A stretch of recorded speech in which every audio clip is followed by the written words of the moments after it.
तर आज आहे आपल्या चॅलेंजचा 8वा दिवस। सकाळी आवरून लवकर रेडी झालो आणि रेडी झाल्यानंतर मम्मीने लगेचच मला नाश्ता दिला। आज मम्मीने नाश्त्याला तुकडे बनवलेले, तर नाश्ता वगैरे केला आणि सकाळ सकाळीच आमचा स्वराज मला म्हणाला की मला पतंग उडवायची, मला पटकन कण बांधून दे।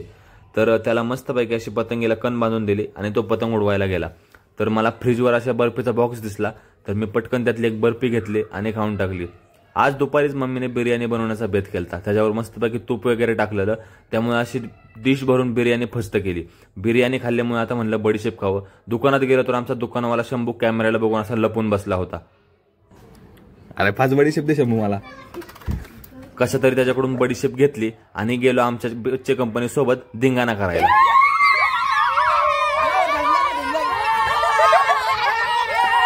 बच्चे कंपनी सोबत धिंगाणा करता करता माझं लक्षच नव्हतं, आमची टाकी पूर्णपणे वाहून गेली। थोड्या वेळाने पाणी वगैरे भरल्यानंतर मम्मीने चहा आणि खारी खायला दिली। तर भेटूया पुढच्या व्हिडिओमध्ये।